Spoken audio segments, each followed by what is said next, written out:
Ekki Dokki.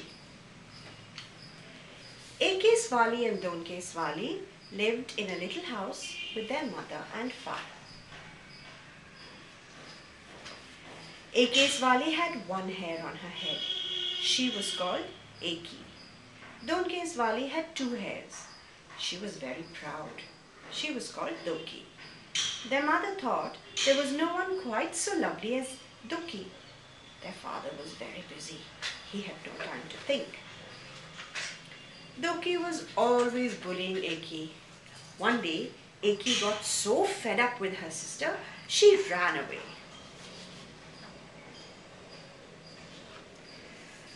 Into the jungle she ran, deeper and deeper. The jungle was very quiet.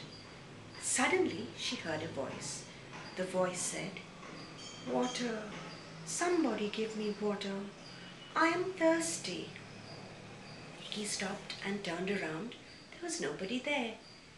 Then she spotted a mehndi bush, all withered and brown, its leaves rustling. Cupping her hands together, Ekki collected water from a small stream nearby and sprinkled it on the bush. Once, twice, several times.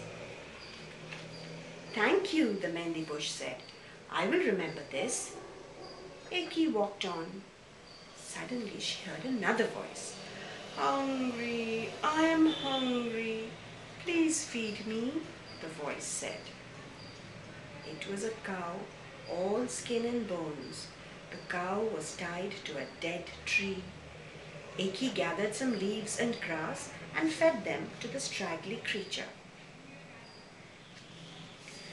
Then she undid the knot that tied the cow and set her free. "Thank you," said the cow. "I will remember this." By now, Ekki was dusty, hot, and tired. She did not know what to do. Then, in a clearing in the distance, she saw a mud hut with a thatched roof. Ekki ran up to the hut and called, "Is anybody there?" "Ah, there you are, my girl," answered an old woman as she came to the door. "I've been expecting you. Come in."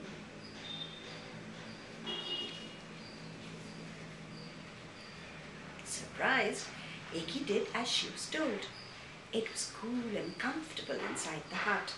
"Come and have a bath, child," said the old woman. "Oil yourself well and wash off all the dirt with this shikakai powder. Then we'll have a good lunch." Shikakai is made from dried shikakai pods that are powdered and used as shampoo. So the old woman said, "Wash off all this dirt with the shikakai powder, then we'll have a good lunch." "No, no," said Ekki, quite embarrassed. "No, no," retorted the old woman firmly. "Do as I tell you." And so Ekki did. What do you think happened?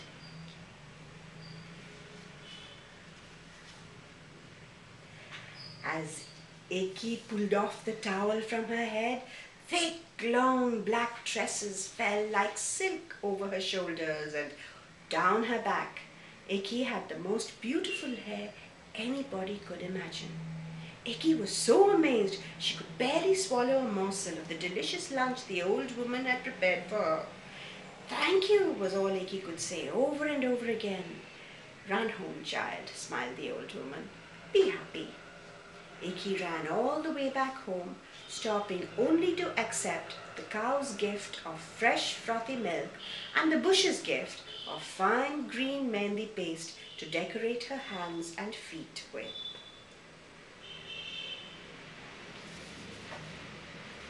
When Ekki got home and told her story, her father nodded his head wisely, her mother danced with joy, and Dokki simply could not wait to rush off into the jungle herself.